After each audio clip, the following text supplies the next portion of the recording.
GameRanx presents the top 10 video game bosses that are the most gratifying to beat. These are the bosses that kept you up late at night, sweating, anxiously gripping your controller with one tiny bit of a health bar left, and after hours and hours of emotional build-up or trial and error gameplay, you finally win. And it feels damn good. These are the big ones. Let's start off with number 10. Bowser in Super Mario 64, and for that matter any Super Mario game, is the most iconic character in the game. Mario usually always squares off with this guy in an effort to rescue a princess. The whole game is just getting to Bowser, which is a total challenge, so once you finally beat him, after usually repeated tries, it is totally satisfying. Number 9. The Overseer in Fallout 1 is the first character who speaks to you, and the last one. This old codger chooses you to leave the vault, go out in the world, and save Vault 13 from certain doom. One of the player character traits you can have ends the game with you satisfyingly killing the Overseer. After a long game of putting up with his bullshit, killing the Overseer is terrifically brutal and really satisfying. Number 8. Kangax in Baldur's Gate 2 is a totally optional boss fight that was easily the hardest battle in the game. Kangax had the ability to instantly kill members of your party, destroying them permanently and forcing you to reload the game as there were no means to resurrect them from the dead. You had to be completely prepared to face this guy with a wide assortment of scrolls and spells to face him down. The amount of preparation, strategy, and anxiety that goes into beating this guy is really worth it at the end because your reward is one of the best rings in the game. Number 7. Arthas has a lot of history in the Warcraft universe. Players first controlled him in Warcraft 3 and got to witness his turn towards the dark side after falling to the temptations of the Frostmourne. His story was continued with the WoW expansion Wrath of the Lich King, and players have a chance to kill him and bring an end to his really epic story arc. Number 6.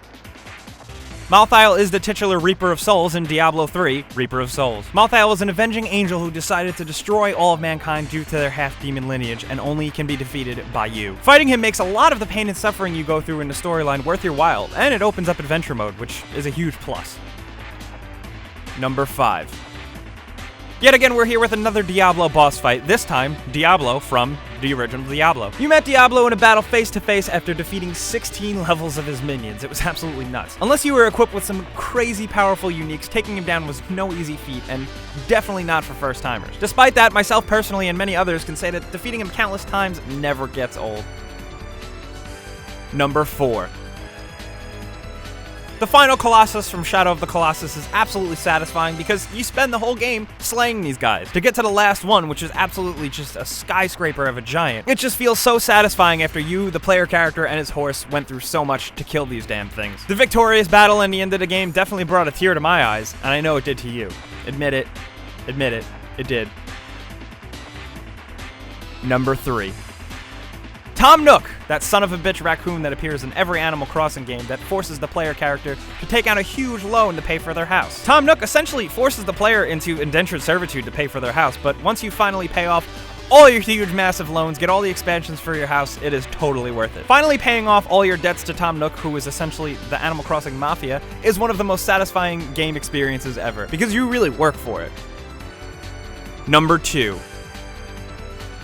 Master Hand is the final boss of the single-player Super Smash Bros. Games. You know him well. It's the entity that acts as the creator of the game's universe and also serves as its primary antagonist. He's a total dick. Beating Master Hand and Crazy Hand in the newer Super Smash Bros. Is even more satisfying if you beat him without taking a single hit. Go ahead and try and do that.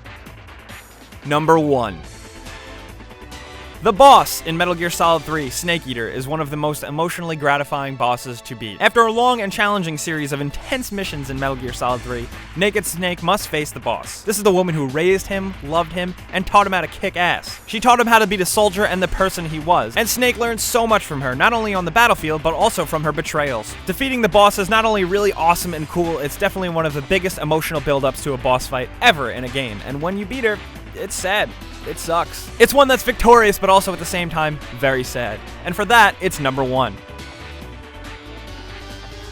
So those were the top 10 video game bosses that are the most gratifying to beat. These are the ones that really paid off, whether it was a big emotional build that just killed you in the end, or just really hard gameplay, a really difficult boss that was just impossible and unfair. So most importantly, guys, let us know in the comments, what video game bosses did you go crazy trying to beat? Which ones really paid off at the end? Which boss did you try to beat for hours, and then when you finally did, you threw up your controller in there and screamed? Let us know in the comments. And as always, guys, liking this video definitely helps us out, and subscribing is even better, because we do giveaways and other fun stuff. So thanks for watching, and we'll see you next time.